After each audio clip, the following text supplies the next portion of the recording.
Oke guys, assalamualaikum warahmatullahi wabarakatuh. Kembali lagi dengan video di channel saya.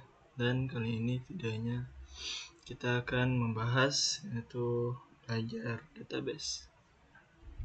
Langsung saja kita mulai dari pendahuluan. Kali ini kita akan belajar basis data. Apa itu basis data? Basis data adalah database yang bisa diibaratkan sebagai lemari arsip. Dan untuk contoh itu seperti ketika kita misalnya diberi tugas untuk mengelola sebuah lemari arsip, maka pastinya kita akan merapikan data arsip di lemari tersebut, dari mulai memberi tanda, mengumpulkan arsipnya, dan lain-lain. Tujuannya adalah agar ketika kita ingin mencari arsip, kita bisa dengan mudah mencarinya, karena sudah mengatur tata letak arsip di lemari tersebut. Nah, ini contoh diagram arsip. Misalnya untuk file pegawai itu ada di laci pertama, lalu pelanggan ada di tempat yang kedua, penjualan ada laci ketiga, dan pembelian ada di laci keempat. Apa itu basis data? Basis data adalah dia terdiri dari dua kata, yaitu basis dan data. Basis bisa diartikan tempat, gudang, atau tempat penyimpan. Data adalah representasi fakta dari dunia nyata yang mewakili suatu objek, seperti manusia, karyawan, pelajar, mahasiswa, guru, dan lain-lain. Lalu juga bisa di objek seperti barang, hewan, peristiwa, dan lain-lain. Data biasanya disimpan dalam bentuk angka, huruf, simbol, teks, gambar, dan lain-lain. Nah, lalu basis data biasanya disimpan di dalam media penyimpanan berbasis disk, seperti hard disk, flash disk. Hal ini agar data dapat disimpan secara permanen. Tapi ingat, tidak semua yang disimpan di disk itu bisa dibilang basis data, karena tujuan utama dalam basis data adalah pengaturan, pemilihan, pengelompokan, dan pengorganisasian data yang baik. Ini seperti contoh diagram basis data. Lalu operasi basis data. Operasi basis data adalah seperti jika ada di dalam disk, basis data bisa dibuat atau juga dihapus atau juga diubah. Dan biasanya kita akan buat basis data dalam file berbeda tergantung jenis datanya. Misal file pegawai di folder pegawai, pelanggan di tempat pelanggan, penjualan di tempat penjualan, dan lain-lain. Dan di dalam basis data, operasi basis data dikenal sebagai operasi CRUD atau create, read, update, dan delete. Create adalah membuat data baru, read adalah untuk membaca atau mencari data, update adalah untuk mengubah data yang sudah ada, dan delete untuk menghapus data. Apa itu tujuan basis data? Tujuan basis data adalah salah satunya adalah speed, yaitu kecepatan dalam mengambil atau mencari data. Lalu ada space, efisiensi dalam ruang penyimpanan, akurasi untuk data yang akurat, availability untuk ketersediaan data, completeness, kelengkapan data, security atau keamanan data, dan shareability, kemudahan berbagi data. Contoh penerapan basis data di dunia nyata adalah seperti kalau dalam kasus bank itu adalah kita dalam kasus mengelola untuk data nasabah, tabungan, transaksi, dan lain-lain. Untuk kasus rumah sakit, kita mengelola data pasien, histori rawat, dokter, dan lain-lain. Histori sekolah, kita mengelola data guru, pelajar, mata pelajaran, ujian, dan lain-lain. Dan juga contoh di toko online, di kasus toko online, kita mengelola data pelanggan, penjualan, barang, pembelian, pengiriman, dan lain-lain. Lalu kita masuk ke sistem basis data. Sistem basis data atau database itu harus ada yang melakukan pengelolaan datanya. Pengelolaan basis data adalah program aplikasi lewat atau software atau perangkat lunak. Gabungan aplikasi pengelolaan basis datanya kita sebut dengan nama sistem basis data, database management system. Dan ini adalah diagram sistem basis data. Ini ada basis data, di dalamnya ada sistem basis data. Komponen sistem basis data adalah ada hardware, perangkat keras seperti komputer, laptop, server, dan lain-lain. Lalu juga ada sistem operasi seperti Windows, Mac OS, Linux, dan lain-lain. Aplikasi base data seperti MySQL, PostgreSQL, SQL Server, dan lain-lain. User seperti pengguna seperti programmer, database admin, end user, dan lain-lain. Aplikasi yang menggunakan base data seperti web, desktop, dan lain-lain. Dan ini komponen sistem data. End user memperoleh info dari base data, programmer juga. Seperti itu ya. Dan ini base data itu juga ditampilkan ke dalam web. Bahasa base data. Bahasa base data itu adalah merupakan perantara antara basis data dan pengguna. Lalu, biasanya untuk mengelola basis data, kita akan menggunakan bahasa basis data sesuai dengan sistem basis data yang kita gunakan. Secara garis besar, dalam bahasa basis data terdapat dua jenis perintah, yaitu DDL, Data Definition Language, dan DML, Data Manipulation Language. Dan kita akan menjelaskan pertama Data Definition Language. DDL merupakan perintah-perintah dalam bahasa basis data untuk membuat struktur bentuk dari basis data yang akan kita buat.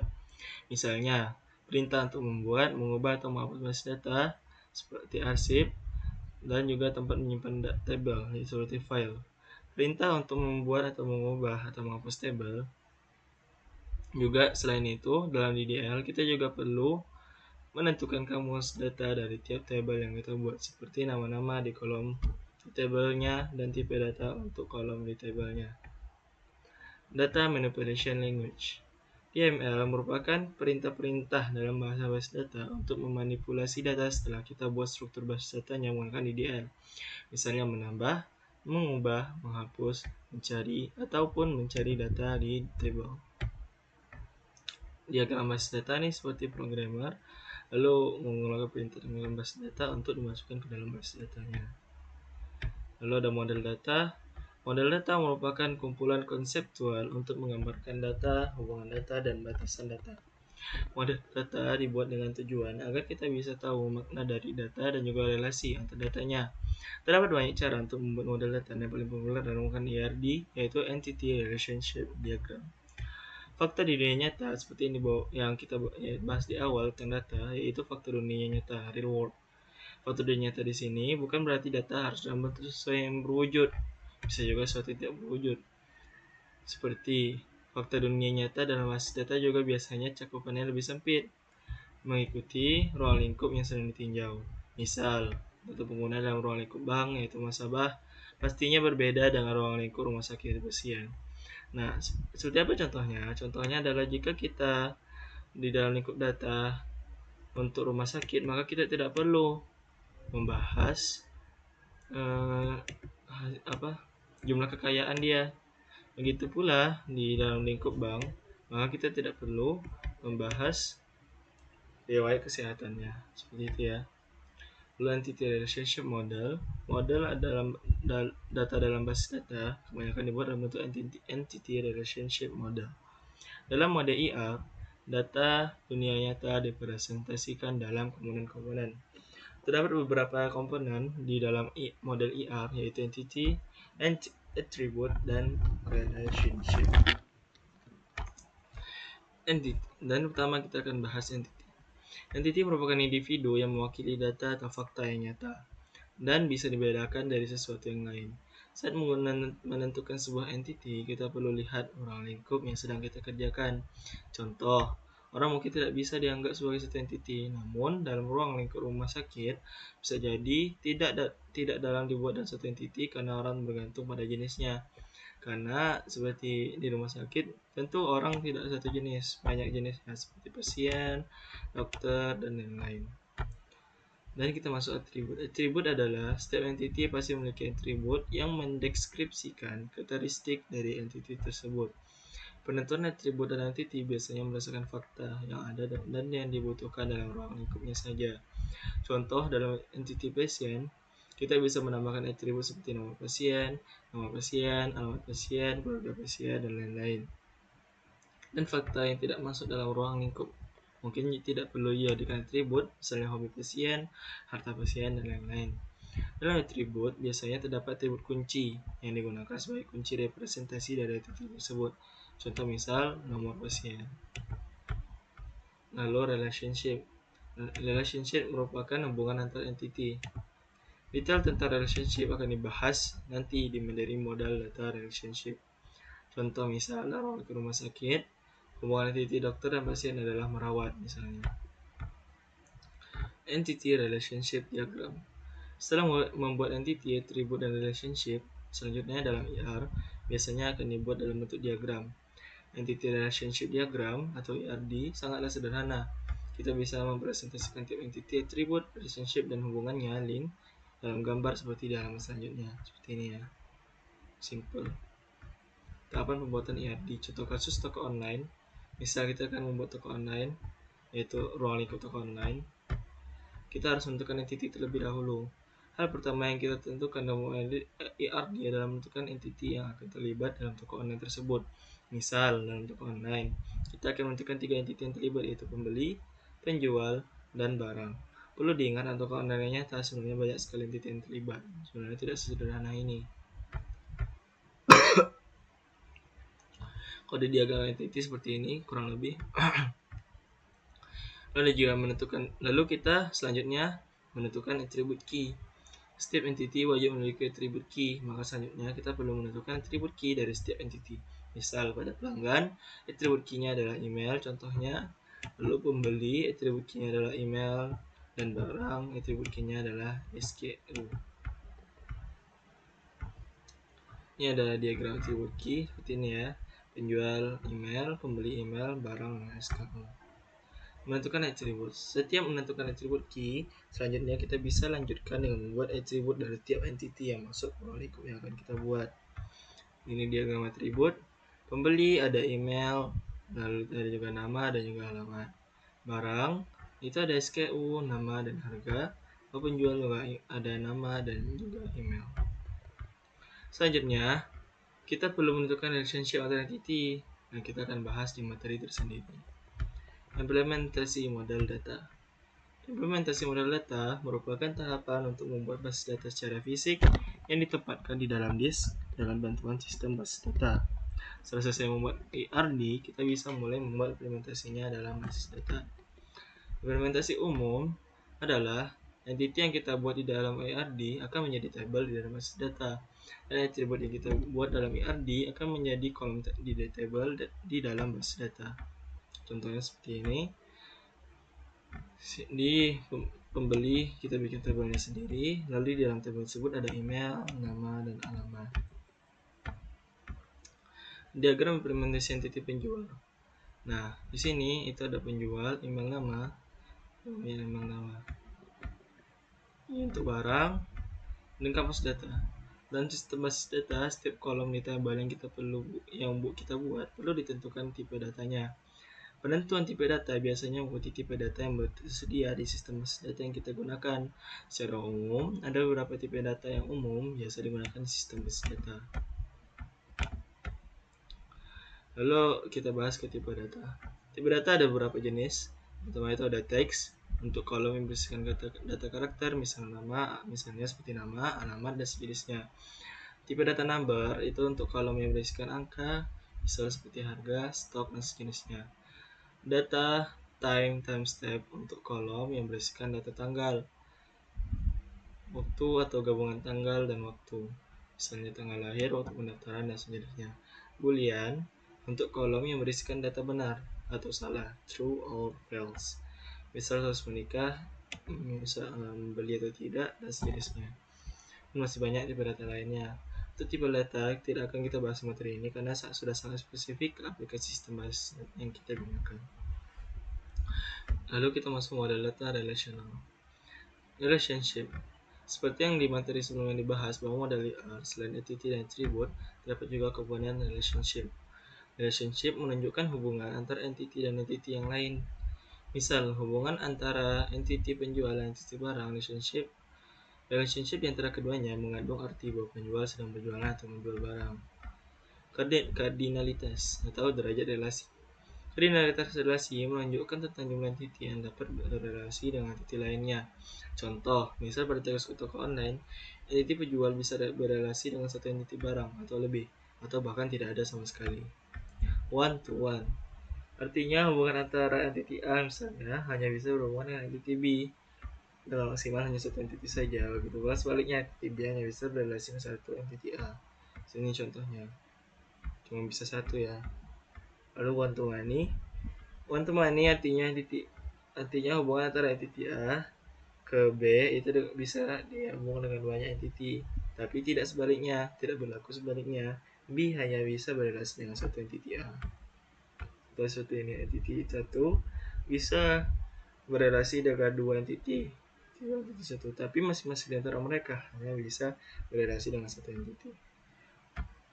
Lalu many to one, banyak ke satu, artinya hubungan antara entity A misalnya hanya bisa berhubungan dengan satu entity B, tapi tidak sebaliknya, entity B berrelasi dengan banyak entity A. Kebalikannya tadi, entity satu hanya bisa berrelasi dengan satu entity di B, namun tidak berlaku di entity B. Entity B bisa berrelasi dengan banyak di entity A. Ini to B nih, sama banyak ya, banyak ke banyak. Artinya hubungan antara entity A misalnya bisa berhubungan dengan entity B. Itu juga sebaliknya, entity B bisa berrelasi ke banyak entity A juga.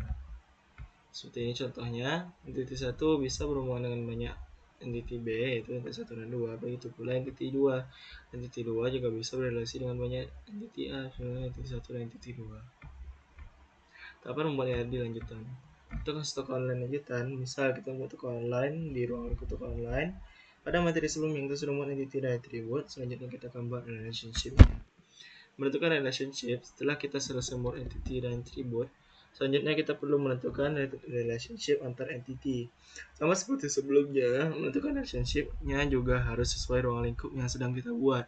Pada kasus ruang lingkup toko online, misal kita buat relationship membeli ke barang dengan relasi membeli, dan relationship dari penjual ke barang dengan relasi menjual.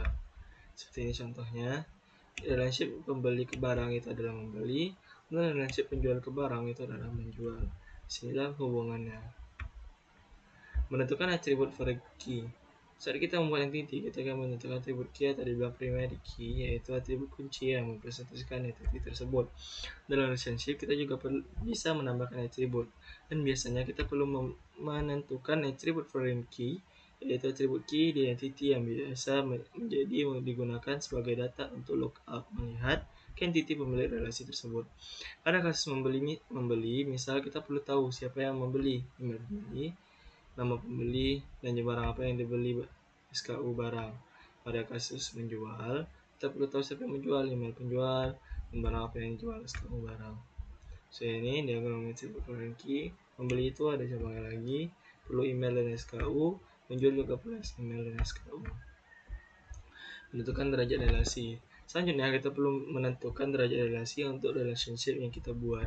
Pada kasus membeli, kita tentukan sebagai relasi many to many, karena satu pembeli bisa membeli banyak barang dan satu barang bisa dibeli banyak pembeli.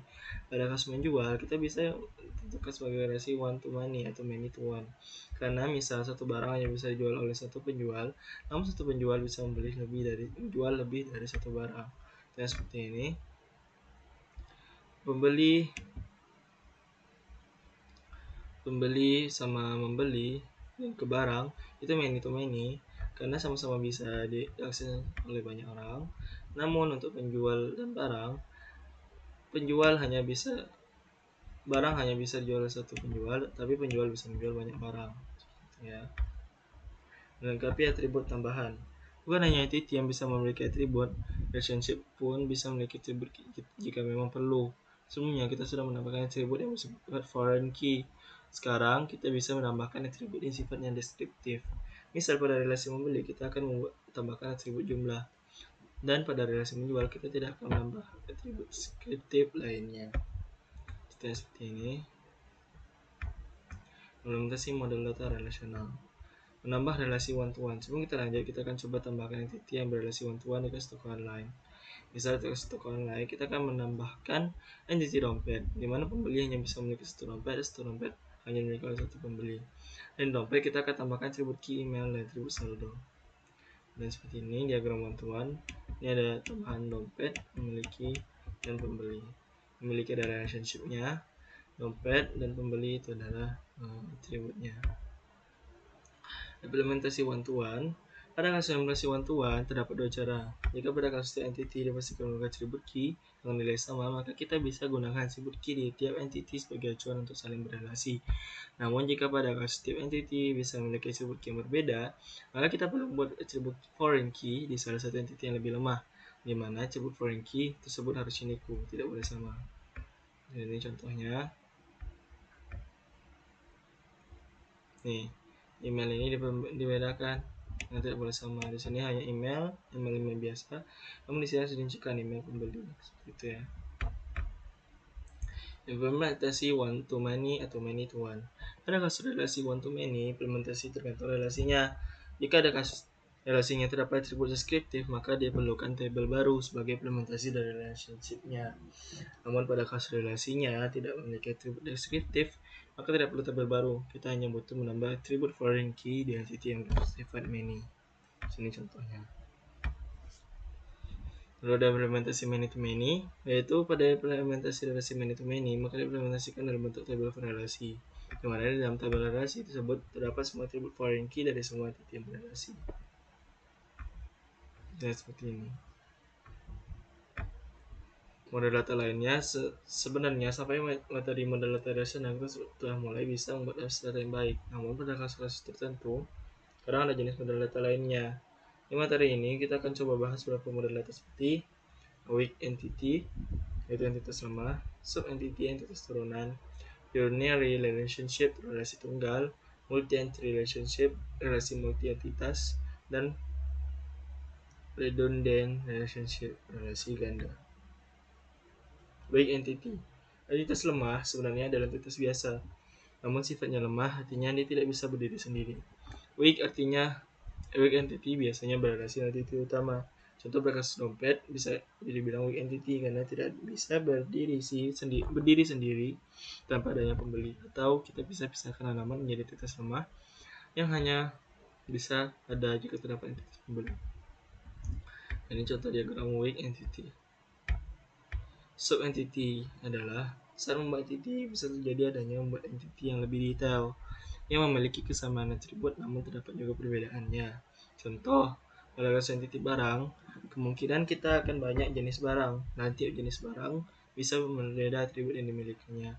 Misal saja, kita tambahkan entity barang laptop dan barang pakaian. Kedua entity tersebut memiliki kesamaan namun memiliki perbedaan juga. Untuk menambahkan sub-entity, kita akan menggunakan diagram ISA. Seperti ini diagram sub-entity, temukan diagram ISA di sini. Unary relationship. Ini relationship adalah relasi yang terjadi pada entitas dan dengan entitas dirinya sendiri. Hal ini sering terjadi sekali. Ini sering sekali terjadi. Misal pada kasus toko online, kita akan menambah, misalnya kita akan menambah fitur refill, member get member, dan kita akan memperbolehkan pembeli merekomendasikan pembeli lain untuk dapat bonus serupa saldo tertentu misalnya. Pada kasus ini, berarti kita harus membuat unary relationship dari pembeli ke pembeli lagi. Seperti ini contohnya. Lalu multi-entity relationship. Relasi multi-entitas merupakan relasi yang terjadi terhadap lebih dari dua entity. Pada kasus sebelumnya, contohnya pembeli memiliki relasi membeli barang dengan barang. Misal, kita ketambahkan bank dengan relasi relasi pembeli membeli barang menggunakan bank. Sini diagram multi-entity relationship, redundant relationship. Relasi antara entitas boleh lebih dari satu. Jika ada dua entitas memiliki relasi lebih dari satu antara entitas tersebut, artinya itu adalah relasi ganda. Banyak kasus seperti ini, contohnya pada kasus relasi membeli dan barang. Misal kita tambahkan relasi pembeli menyukai barang, artinya tidak hanya membeli tapi juga menyukai. Ini contohnya. Implementasi model data lainnya. Sekarang kita coba lihat bagaimana implementasi perubahan model data yang sudah kita lakukan di materi sebelumnya. Nah, seperti ini contohnya ya. Ini juga diagram entity, ini diagram relationship, diagram multi entity relationship, diagram redundant relationship, dan model diagram lainnya. Pada diagram lainnya, saat model data kita tidak terlalu kompleks, akan sangat mudah membuat diagram seperti yang sebelumnya sudah kita buat. Namun, saat model data kita sudah banyak dan kompleks, maka akan sulit untuk membuat diagram seperti yang sudah kita pelajari. Sebenarnya, implementasi entity relationship diagram tidak hanya terbatas yang sudah kita praktekkan. Ada juga cara pengembangan lain, namun intinya adalah diagram tetap mudah dimengerti. Kita linear dia adalah dengan membuat entity seperti terbang. Seperti ini contohnya. Ini juga diagram relationship. 1, 2, 0 or 1, exactly 1, 0 or many, or many. Contoh untuk buat ARD bisa digunakan seperti apps draw.io atau plantum.com. Contoh diagram ARD dari Plantum ML. Normalisasi data. Normalisasi data adalah proses atau tahapan dalam membuat basis data yang tujuan untuk menghilangkan data redundansi atau ganda dan data yang tidak konsisten. Aturan dalam normalisasi data adalah membagi data besar menjadi tabel yang lebih kecil dan menghubungkan menggunakan relasi. Untuk normal basis data, pencetus relational model Edgar Codd mengajukan teori normalisasi dengan mengenalkan praktek untuk bentuk normal ke-1, lalu dilanjut dengan kedua dan bentuk normal ketiga. Sampai saat ini, kalau mau baca lagi bisa baca di Wikipedia. Sampai saat ini, bentuk normal basis data bisa sampai bentuk normal ke-6, namun kebanyakan pada prakteknya bentuk normal basis data hanya sampai bentuk normal ketiga. Contoh kasus normalisasi data biasanya mengacu pada hasil akhir dari sebuah ruang lingkup, berbeda dengan yang awal kita lakukan sebelumnya. Normalisasi data biasanya datang dari kebutuhan akhir yang sudah selesai, tapi kita perlu membuat model data dari kebutuhan akhir tersebut. Misal, kita akan coba buat sebuah model data dari kebutuhan laporan order dari sebuah toko online. Ini ada laporan ordernya. Untuk tabel data tidak normal, kita lihat seperti ini. Ya, model data tidak normal. Ini jenis atribut. Sebelum kita mulai bahas tentang normalisasi data, ada yang perlu kita ketahui tentang jenis atribut seperti attribute key, simple attribute dan composite attribute, single value attribute dan multi value attribute, mandatory attribute, dan derived attribute. Attribute key. Key adalah nilai yang bisa digunakan sebagai identitas baris pada tabel yang sifatnya unik. Biasanya attribute key dibilang juga dengan nama primary key. Attribute key milik entitas lain yang disimpan sebagai atribut di entitas lain disebut foreign key. Simple attribute and composite attribute. Simple attribute adalah atribut yang tidak bisa diuraikan lagi, sedangkan composite attribute adalah atribut yang biasa bisa diuraikan. Pada kasus tabel kita, semua kolom sudah simple attribute karena tidak bisa diuraikan lagi. Seandainya misalnya ada kolom alamat yang berdasarkan kombinasi dari jalan kota, provinsi, negara, dan kode pos, maka bisa dibilang kolom alamat tersebut adalah composite attribute. Single value dan multi value attribute. Single value attribute adalah atribut yang memiliki satu nilai, sedangkan multi value attribute adalah atribut yang memiliki nilai lebih dari satu. Pada kasus tabel kita sedang membuat sebuah kolom menjadi single value attribute. Seandainya kita menggabungkan semua atribut produk di satu kolom, maka bisa jadi itu adalah multi value attribute. Mandatory attribute adalah atribut yang kita wajib isi dan tidak boleh kosong, nol. Dalam kasus kita, kasus 2, 3, 4 yang kolom yang tidak mandatory karena bisa kosong. Derived attribute atribut turunan atau atribut nilainya diperoleh dari hasil pengolahan atribut lain. Pada kasus kita, contohnya banyak sekali derived attribut seperti produk total, total banyak, total berat, dan lain-lain. Attribute key. Attribute key adalah nilai yang bisa digunakan sebagai identitas pada baris pada tabel yang sifatnya unik. Terdapat 3 jenis attribute key, yaitu super key, candidate key, dan primary key. Attribute key atau super key merupakan salah satu atau lebih atribut yang dapat membedakan setiap baris data secara unik. Misal, pada tabel produk, yang bisa menjadi super key adalah kode produk, nama produk, berat produk, harga produk, ataupun kode penjual. Lalu juga ada nama produk, kode produk, jika bisa menjamin penjual tidak menjual barang yang sama. Lalu juga kode produk, kode penjual, atau juga kode produk. Candidate key merupakan atribut minimal yang dapat membedakan setiap basis data dalam sebuah tabel secara unik. Contoh candidate key pada tabel produk adalah kode produk dan nama produk. Jika kita bisa menjamin nama produk tidak boleh lebih dari sekali. Primary key, setelah menentukan candidate key, salah satu kombinasi candidate key akan ditentukan sebagai primary key. Key utama sebagai representasi baris secara unik. Primary key biasanya dipilih pada candidate key yang paling cocok dan paling bisa dijamin keunikannya. Contohnya pada kasus tabel produk, yaitu kode produk. Untuk normalisasi data ke satu, tiap kolom tidak boleh menyimpan data lebih dari satu, dan juga tidak ada kolom yang duplikat, tidak ada baris duplikat, dan tidak ada atribut turunan. Dan ini contoh revisi kasus untuk normal ke satu adalah kolom produk nama, produk jumlah berat dan produk total duplikat sebanyak 4 kali.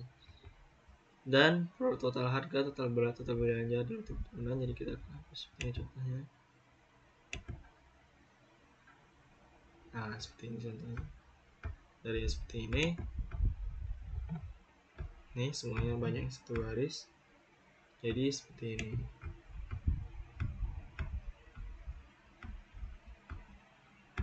Untuk normal basis data kedua harus sudah dalam bentuk normal basis data ke satu.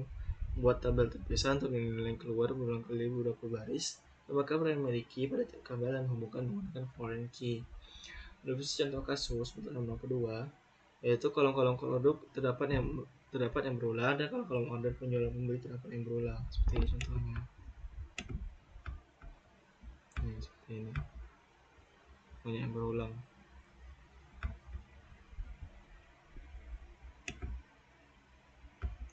Pada bentuk normal basis data ketiga itu ketergantungan fungsionalitas. Sebelum kita bahas tentang bentuk normal ketiga, kita harus tahu tentang ketergantungan fungsionalitas. Dalam tabel, jika terdapat atribut key B memiliki ketergantungan fungsional dengan A, maka kita bisa bilang A menggantung dengan B. Biasanya A adalah atribut key dan B adalah atribut yang bukan key.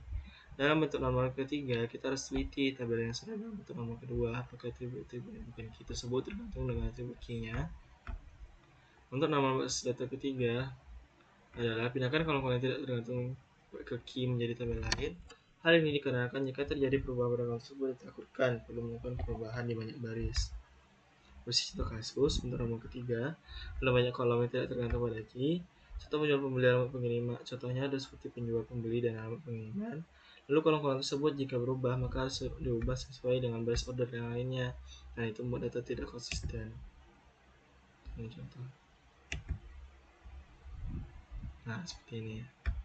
Ini bentuk yang ketiga.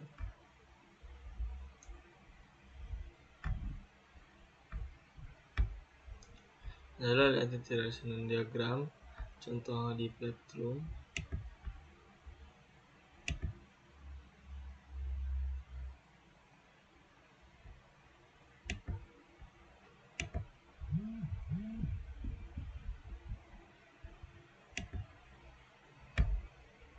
Kosong. Ya, kosong lagi.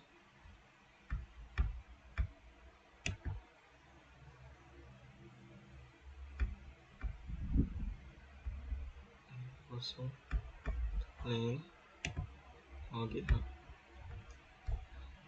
Normal. Ini kita akan dilihat sendiri kalau mau lihat GitHub-nya. Ini normalisasi data. Normalisasi data digunakan untuk memodel basis data yang baik. Normalisasi data sebenarnya hanyalah petunjuk saja. Dan dalam keadaan tertentu, kadang kita bisa melanggar aturan dari normalisasi data. Jadi tidak masalah untuk melanggar aturan normalisasi data. Tapi ingat hanya dalam keadaan tertentu. Pelanggaran normalisasi data tersebut kita sebut dengan denormalisasi data. Dan denormalisasi data sering sekali dilakukan di dunia nyata. Ada banyak sekali cara melakukan denormalisasi data. Namun inti dari denormalisasi data adalah meningkatkan performa kecepatan mendapat data. Derived attribute. Sebelumnya, pada saat melakukan normalisasi data, kita menghapus atribut turunan. Jika ternyata lainnya lambat proses mencari data, yang artinya kita harus mengolah data total belanja, total berat, dan total harga, maka kita bisa melakukan normalisasi data dengan menambahkan derived attribute. Seperti ini. Nah, seperti ini. Ini yang kuning ini. Ada atribut tambahan yaitu seperti yang dibahas di normalisasi data. Atribut yang tidak memiliki ketergantungan fungsionalitas harusnya dipisahkan dalam tabel sendiri. Namun, kadang menambahkan atribut tambahan bisa mempercepat proses pencarian. Contoh, kita ingin mencari semua order untuk beli Joko, maka kita harus mencari dulu ke tabel alamat. Baru dari sana kita bisa lihat kode alamat yang terdapat di order. Begitu juga kita ingin mencari semua order penjual galeri olahraga, maka kita harus mencari dulu di tabel produk, lalu harus mencari relasi ke tabel detail order, dan baru mencari lagi ke relasi tabel order. Lalu penambahan kode pembeli dan kode penjual di tabel order bisa mempercepat proses pencarian. Contohnya seperti ini.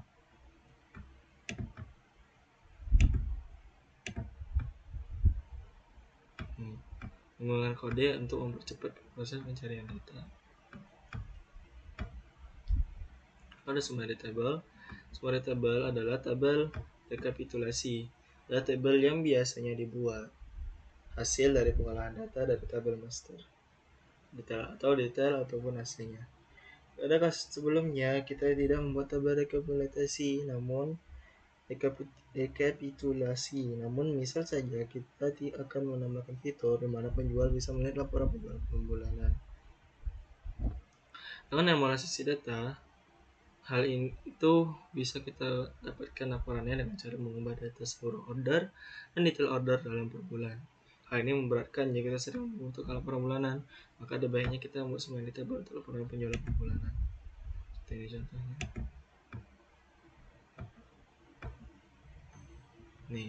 Ini per bulannya dengan menggunakan kode ini go HSS, dan ini data per bulannya.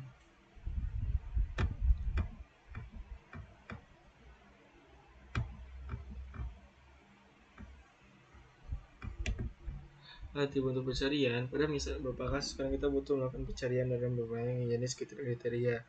Misal pada produk, kadang kita ingin mencari data produk menggunakan nama, namun tanpa peduli huruf besar kecilnya, case insensitive. Pada kasus seperti ini, kita bisa menambah atribut tambahan untuk pencarian, misal nama produk, power, di mana isinya dan nama produk untuk huruf kecil.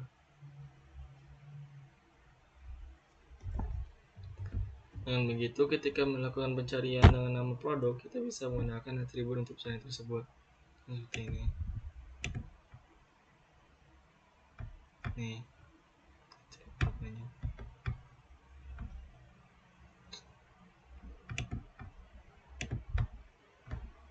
Immutable dan mutable table. Saat kita membuat tabel, rata-rata adalah mutable table, tabel yang bisa diubah. Contohnya adalah semua tabel yang sudah kita buat. Namun pada kasus tertentu, kadang ada tabel yang sifatnya immutable table, tabel yang tidak boleh diubah, artinya hanya boleh memasukkan data, tidak boleh diubah lagi. Pada kasus order, sebenarnya idealnya adalah datanya immutable. Kenapa? Karena penjualan yang sudah terjadi tidak boleh berubah ketika di masa depan. Misal tidak perubahan data, misal ketika harga produk tambahan, nama produk tambahan, dan lain-lain. Sebenarnya misal pada kasus kita ingin menjadikan order adalah data yang immutable. Artinya semua data yang berasal dari tabel master atau detail atau aslinya, maka harus kita duplikasikan ke tabel immutable-nya. Seperti ini. Tuh.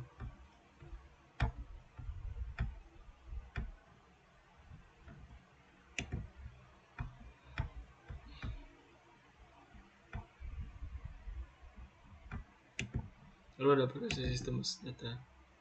Setelah kita cari tahu bagaimana membuat basis data dan cara implementasi tabel dalam basis data, sekarang pertanyaannya bagaimana cara membuatnya.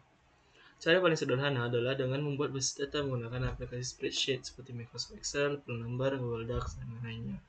Namun aplikasi tersebut hanya cocok untuk menyimpan data dalam ukuran tidak terlalu besar, dan hanya digunakan oleh pengguna. Untuk menyimpan basis data dalam ukuran besar, kita bisa gunakan penggunaan user atau web aplikasi. Kita bisa buat aplikasi sistem basis data berbasis server. Sistem basis data berbasis server adalah aplikasi yang berjalan hanya bertugas sebagai server, yaitu melayani permintaan klien. Aplikasi tersebut akan menerima permintaan dari klien dan melakukan atau mengeksekusi perintah sesuai yang diminta oleh klien. Aplikasi di BMS atau Management System jenis server biasanya tidak memiliki tampilan user interface, sehingga untuk berinteraksi dengan aplikasi jenis ini kita bisa menggunakan bahasa instruksi yang bisa dimengertinya.